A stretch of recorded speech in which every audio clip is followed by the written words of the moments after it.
Coucou, j'espère que vous allez bien et merci de vouloir partager cette vidéo. Merci.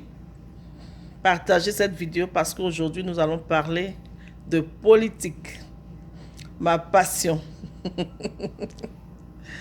Pour ceux qui me connaissent, nous allons parler de politique aujourd'hui, précisément des GOR et des ex-GOR, des GOR et des ex-GOR devenus des pro-Soro. Je suis arrivé.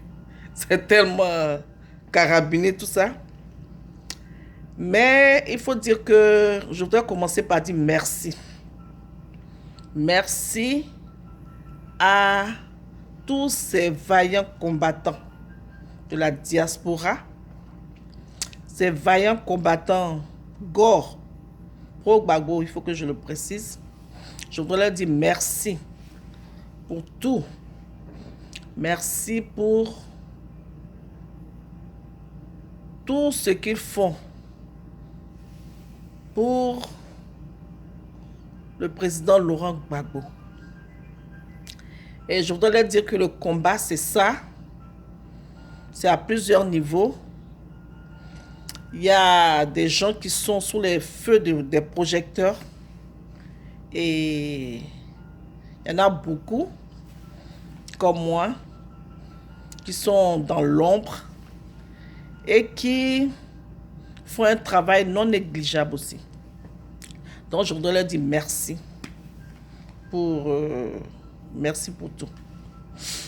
Et la dernière fois, je suis tombée sur une vidéo du frère Yves Aipo. Une vidéo qui m'a interpellée, je dois dire. Une vidéo qui m'a touchée. Parce que c'était un peu comme s'il lançait un cri de cœur. Un cri de détresse même, j'ai envie de dire, parce qu'il se plaignait, il mettait un peu en relief la solitude des GOR. Et cette vidéo m'a vraiment touchée. Mais je dois dire au frère Yves Aipo que nous ne sommes pas seuls. Nous ne sommes pas seuls. Parce que d'abord, nous avons Dieu avec nous. Ça, c'est très important. Il est important que je note ça parce que sans Dieu, nous ne sommes rien. Donc, nous avons Dieu d'abord avec nous. Et en plus, nous ne sommes pas encore arrivés à la fin. Nous ne sommes pas encore arrivés à la fin. Donc, je voudrais lui dire, donner mes encouragements. Et puis, je le comprends un peu. Je le comprends un peu parce que voilà un homme comme le président Laurent Gbagbo qui a lutté toute sa vie et nous a inculqué des valeurs de démocratie, des valeurs de liberté d'expression, de liberté de manifester, des valeurs d'amour. Et pour cela, il a utilisé un instrument qui est le FPI. Et qu'est-ce qu'on constate aujourd'hui? Le FPI est divisé en deux.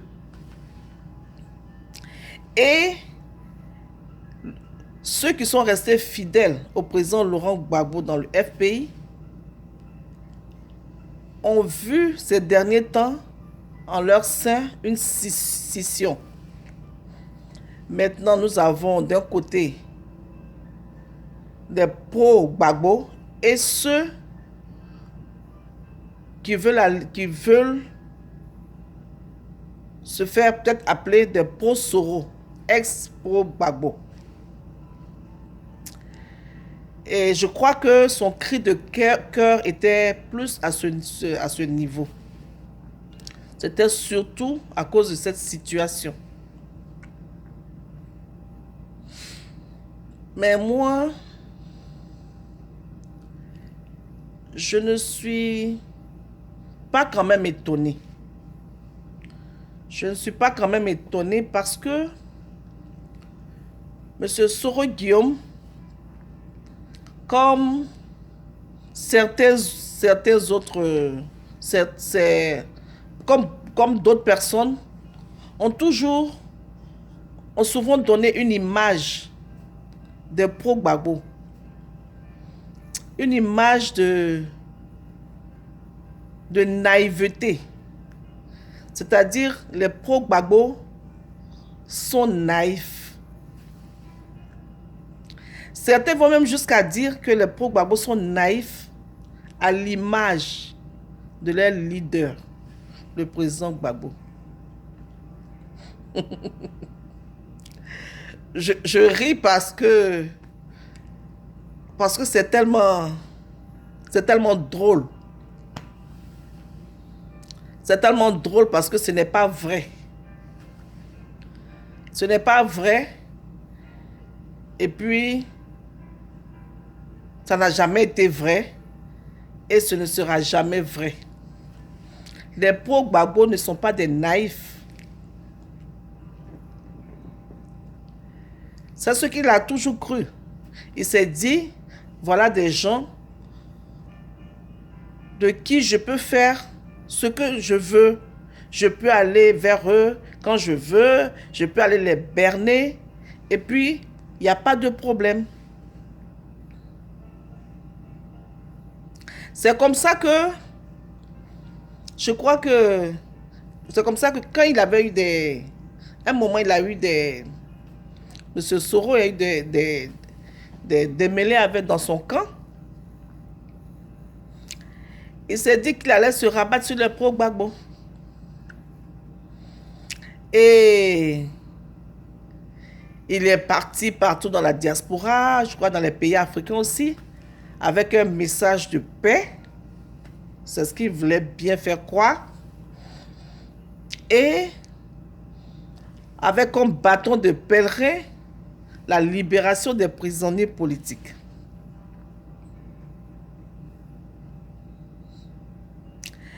Mais c'est-à-dire, moi, franchement, ce monsieur, je ne lui ai jamais fait confiance.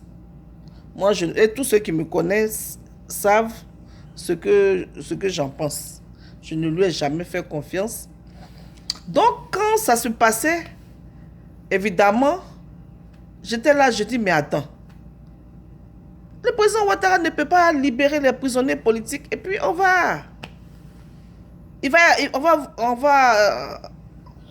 il va exposer M. Soro. Et bim, qu'est-ce qui s'est passé après? Peu de temps après, il a libéré Mme Gbagbo et quelques prisonniers politiques. Mes amis m'ont appelé. Ah, toi tu lances Cori bien quoi? Je dis non, je ne lance pas Cori. Mais c'est la politique. Avec tout ce que Soro fait. Si lui-même il ne libère pas les prisonniers, c'est qu'il ne fait pas de la politique. Et quand c'est passé, quand c'est arrivé, qu'est-ce qui s'est passé? Soro Guillaume ne s'attendait pas à ça. Donc il était dépassé. Il était groggy. Comme on dit. Il ne savait plus quoi faire. Et je me rappelle que pendant une bonne période, on n'entendait plus parler de lui. Parce que Ouattara lui a coupé les lèvres sous le pied. Parce que les pauvres Gbagbo, s'ils l'entendaient sur des points, comme qui a gagné les élections en 2010, des choses comme ça. Et M. Soro, quand il a vu que Ouattara lui avait coupé l'herbe sous le pied, il a fait un discours comme quoi, je crois dans son discours, il a dit que Ouattara avait gagné les élections ou quelque chose comme ça. Les gosses se sont refroidis en même temps. Et qu'est-ce qui s'est passé quand il a vu qu'il n'avait plus... Qu'est-ce qu'il pouvait faire pour convaincre encore les gars? Non, il est retourné dans son ancien camp. Mais Ouattara, on va tout lui reprocher. Mais celui-là, s'il avait peut-être 60 ans maintenant, peut-être qu'il avait fait 20 ans au pouvoir. Parce que lui, une fois que tu lui as... Une fois que tu l'as trahi, il a senti une petite trahison en toi. C'est fini. Tu ne rentres plus dans son carré. Son carré, là, tu ne rentres plus là-bas. Donc, quand Soro Guillaume est retourné, il a vu que la porte était... Petite porte, c'était en trouvette comme ça. Il a vu qu'il n'était pas le bienvenu. Et avec sa guéguerre avec Ahmed Bakayoko, qu'est-ce qui s'est passé? Il était obligé de repartir. Et là, maintenant, il s'est dévoilé en montrant maintenant ses ambitions politiques. Et il s'est dit quoi? Je vais retourner chez les Gor. Comme ils sont des naïfs. Et je vais les avoir. Mais le problème, c'est quoi? Le président Gbagbo n'a jamais été naïf. Les Gor ne sont pas naïfs. Qu'est-ce qui se passe? Le président Laurent Gbagbo, c'est-à-dire il y a des gens qui fréquentent, c'est-à-dire vous voyez quelqu'un, vous avez, et puis vous n'apprenez pas à le connaître. Le président Laurent Gbagbo, il est tout sauf naïf. Ceux qui l'ont vu dans l'opposition se rappellent bien, le président Laurent Gbagbo, là, on lui a donné un nom, le Woody de Mama. Mais quand on dit le Woody de Mama, ce n'est pas parce qu'il est beau. Même si j'atteste que mon papa est beau, il est même très belle, très beau, c'est un bel homme. Ce n'est pas pour cela qu'on l'appelait le Woody pour sa force, son courage, pour sa témérité. On a vu à quel point il était radical. On a vu à quel point il était intraitable. Même le président Houphouët-Boigny, quand il appelait Laurent Gbagbo aux négociations, on a vu à quel point le président Laurent Gbagbo ne voulait pas faire en ce moment, il n'était pas encore président, il ne voulait pas faire de concessions. Et même plus tard qu'il a fait des alliances, on a vu que dans ces alliances, il n'était pas le perdant. Il s'arrangeait toujours pour pouvoir tirer les ficelles. C'était un guerrier. Mais qu'est-ce qui s'est passé? Le président Laurent Gbagbo, il est devenu après président de la République de Côte d'Ivoire. Et lorsqu'il est devenu président, il a dit lui-même qu'il n'était pas le président du FPI. Parce qu'effectivement, il avait déposé la casquette de président du FPI. Il avait laissé le poste. Il était devenu maintenant le président des Ivoiriens. Et il a ouvert ses bras grands comme ça, où il y avait non seulement le FPI, mais il y avait le RDR, il y avait tous les partis politiques, il y avait les Ivoiriens. Et il agit comme un père qu'il était devenu. Et un père n'est pas intraitable. Un père n'est pas radical. Un père, c'est l'amour. Un père, il éduque ses enfants dans l'amour, dans la paix, dans la réconciliation entre les fils. C'est ce qui s'est passé. Un père, c'est ça. Un père, même si quelquefois il est ferme, un père, il a un cœur grand comme ça. Et on a vu le président Laurent Gbagbo, quand il voulait être ferme, Il était. On l'a vu avec leur histoire, leur histoire bidon là. Le GTI. On l'a vu avec le GTI. On l'a vu quand les gens ont voulu dissoudre l'Assemblée nationale. On l'a vu quand les gens ont voulu mettre la Côte d'Ivoire sous tutelle. Il a été ferme sur ces points. Mais avec amour. C'est ça, un père. Un père, c'est celui qui rassemble. C'est ça. Et les gens, c'est cette image du président Laurent Gbagbo qu'ils ont. Je veux parler de Soro et son groupe. Et c'est cette image-là qu'ils ont. Et c'est parce que lui, pendant cette période, il a fait la rébellion. Il a poignardé le président Laurent Gbagbo, puisqu'il le connaissait très bien avant. Il était son fils. Il a poignardé. Après ça, le président Laurent Gbagbo l'a pris comme premier ministre et il a poignardé encore. Donc, il s'est dit que le président Laurent Gbagbo, c'est un naïf et qu'avec le pauvre Gbagbo, donc, il peut faire ce qu'il veut. Et certains pro-Gbagbo qui militent pour le président Laurent Gbagbo, mais ils ne le connaissent pas.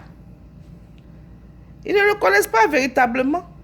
C'est eux qui vont vers Soro en disant oui, le président Laurent Gbagbo, c'est un homme de dialogue, c'est un homme de paix, c'est un homme de réconciliation. Il faut parler avec Soro, voilà mon cher, tout. Mais ce que Soro et sa clique oublient, c'est que le président Laurent Gbagbo, il n'est plus président. Il a perdu le pouvoir, il est redevenu opposant.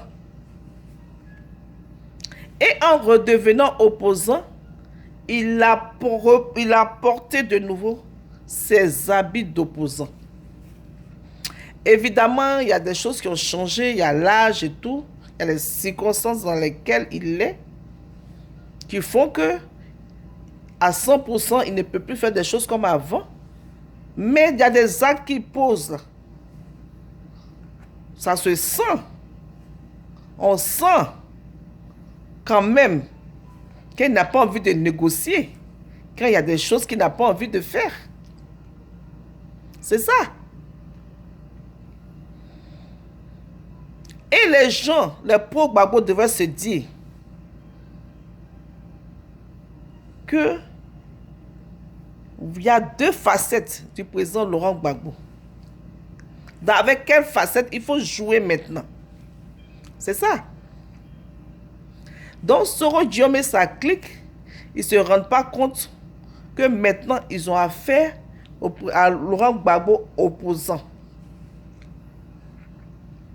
Voilà. Sinon, le président Laurent Gbagbo n'a jamais été naïf. C'est un choix qu'il a fait en tant que président de la République. C'est pour ça qu'il a fait toutes ces concessions. Il a choisi d'être comme un père. Et avec Soro Guillaume, il a souvent dit, il a souvent pris l'exemple du fils prodige. C'est pour cela qu'il a toujours accueilli et traité Soro Guillaume avec amour.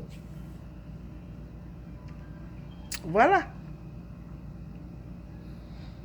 Donc, c'est ça l'histoire. Et c'est ça qui est la vérité. Donc, moi, je voudrais m'adresser à ces nouveaux pro-Soro. Parce que, en fin de compte, je crois qu'ils se décident pas. Mais s'ils se décident pas, parce que, bon, peut-être, je sais pas pourquoi, mais nous sommes assez matures, nous sommes assez responsables, nous sommes assez grands pour savoir qu'ils sont partis.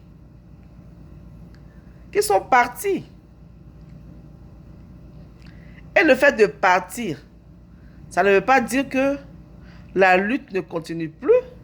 Ça ne veut pas dire que le président Laurent Gbagbo n'existe plus.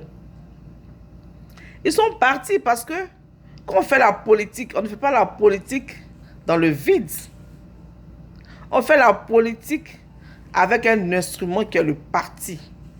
On fait la politique avec un instrument en griffe qui est le leader. Quand on fait la politique, on est un leader. On ne fait pas la politique comme ça.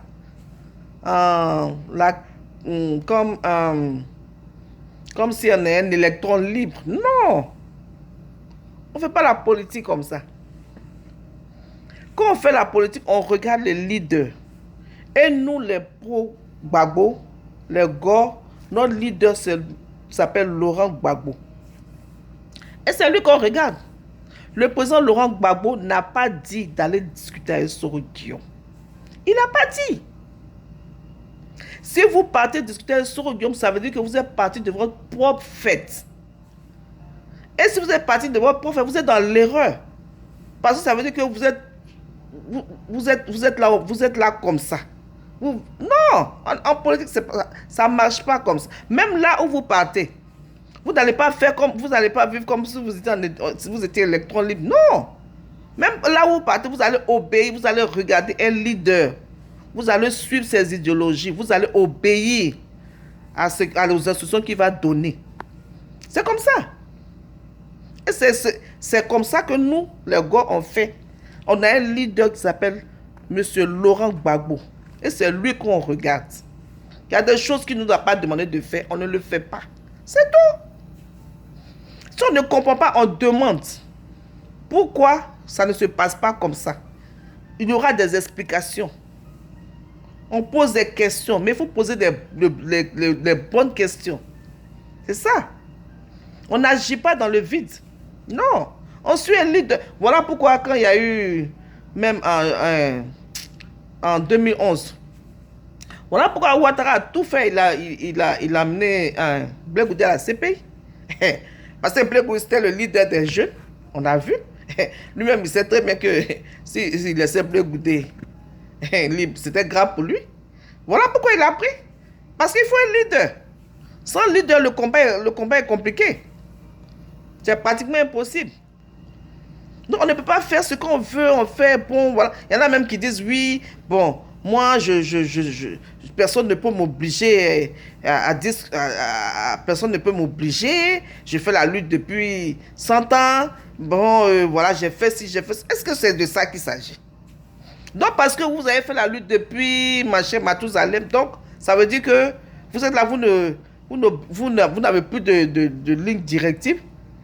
Vous voulez faire de ce que... Mais si vous voulez faire de ce que vous voulez, ce n'est pas avec le président Laurent Gbagbo, ce n'est pas les Gore. Parce que les Gore, ils ont une ligne de conduite, ils ont une ligne directive. Ils ont une idéologie qu'ils suivent.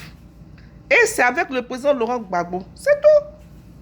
On ne peut pas dire qu'on suit le président Laurent Gbagbo et puis on va le suivre un leader qui s'appelle Soro Guillaume. Ça n'a pas de sens. Ça n'a pas de sens. Donc, vous êtes parti, il n'y a pas de problème. C'est comme ça. Il faut avoir le courage. Je dis, bon, on ne fait plus partie des Gore, on fait partie des Soroïstes, c'est tout. On ne peut pas qu'on prétexte le sujet le problème de la réconciliation pour faire n'importe quoi. Non. Parce que là où vous allez, là, les gens, ils obéissent à Soro. C'est ça. C'est le leader qui est là. Il ne faut pas autre chose. Donc, quand vous allez aller là-bas, vous allez suivre les lignes directives. C'est tout. Donc, ça, c'est pas un problème. Moi, je voudrais m'adresser maintenant à mes frères Gore pour leur dire que ce qui se passe sur la toile, ce qu'ils sont en train de faire, il faut qu'ils arrêtent. Il faut qu'ils arrêtent parce que, regarde, voilà des gens qui sont partis. Qu'est-ce que vous avez à dépenser vos énergies et sur la toile, on ne voit que, oui, ils sont partis. Dieu, là, il suscite toujours des gens. Dieu suscite toujours des gens. Tant que le combat n'est pas fini et que Dieu même sait très bien qu'on n'a pas encore atteint notre but, Dieu suscite toujours des personnes. Ça, ce n'est pas un problème et ce n'est même pas un débat. Quand là où une porte se ferme, Dieu ouvre une autre porte. Ça, c'est la loi de la nature, c'est comme ça. Arrivé à un moment, c'est-à-dire, bon, peut-être comme les gens sont en roue libre, des fois, ils peuvent se croient trop indispensables. Dans cette affaire-là, nul n'est indispensable. Il y a eu des gens, il y a des gens qui ont apporté leur contribution. Il y a des gens qui ont été peut-être essentiels. Essentiel ne veut pas dire indispensable. C'est ça. Si tu as trouvé que tu étais essentiel, que tu trouves que maintenant tu n'es plus essentiel, que tu vas ailleurs, est-ce que nous on va courir après toi? Non. Le président Laurent Gbagbo, dans son combat, il n'a jamais pleuré derrière une personne. Il a mis des valeurs là.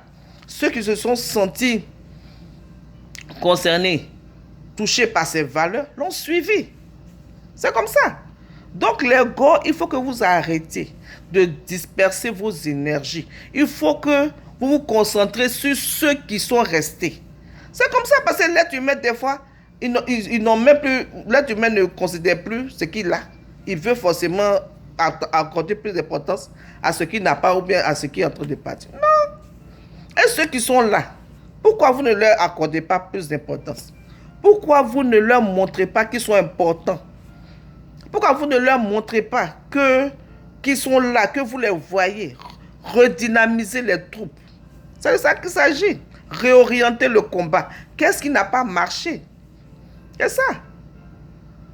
Moi, je peux comprendre que ça fasse mal parce que c'est des gens avec qui vous étiez depuis des années. Tout bon, c'est un sentiment humain. Mais au finish, il faut se ressaisir puisque eux-mêmes, ça ne leur fait pas mal de vous quitter. C'est ça. C'est ça. Donc, c'est ça qui est le plus important. Le président Laurent Gbagbo, quand il veut quelque chose, quand il veut nous donner des instructions, c'est-à-dire, même si là où il est, il n'est pas véritablement libre, il trouve le moyen de faire passer son message et son message arrive jusqu'à nous. Le président Laurent Gbagbo n'a jamais dit d'aller discuter avec Soro-Guillaume. Il n'a pas dit. Donc ceux qui y vont, ils vont de leur propre chef. Et ça, ce n'est pas bien. Parce que tous les partis politiques, ils ont leurs leaders qui suivent. C'est comme ça. Donc c'est ce que je voulais dire. Et puis, dire aux gars qu'on n'est pas encore arrivé à la fin. C'est vrai que c'est des situations qui sont un peu... qui ne sont pas faciles à gérer. Mais Dieu gère. Dieu gère tout. Voilà. Avec les hommes, Dieu va amener des hommes. Dieu va amener des femmes. Pour continuer le combat. C'est tout. Donc moi, c'est ce que je voulais dire. Et puis dire à Yves Aipo qu'on n'est pas seul. Et que le combat, tant qu'on n'a pas encore atteint le but, Dieu même sait très bien qu'on n'a pas atteint le but. Donc Dieu, il va toujours susciter les ressources humaines. Ça, ce n'est pas un problème. Il va susciter les ressources humaines. Il va susciter les ressources matérielles. Dieu va le faire. Dieu, il suscite toujours des gens. Dans toutes choses. C'est ce que je voulais dire. Et donc, partagez cette vidéo et surtout abonnez-vous. Parce que c'est le début d'un long métrage. Et à chaque fois, je vais intervenir quand je vais me sentir concerné par un fait, par une situation. Je vais intervenir. Donc, que Dieu nous garde, que Dieu nous fortifie.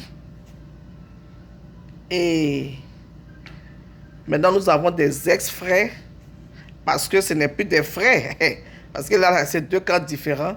Et puis, on ne sait jamais, parce que là, il peut y avoir des pièges, tout ça. Donc, nous, on préfère être vigilants. Voilà. Donc, c'est ce que je voulais dire. Et puis, merci de m'avoir écouté. Abonnez-vous pour les autres vidéos. Que Dieu nous garde. Bye. Vive la Côte d'Ivoire.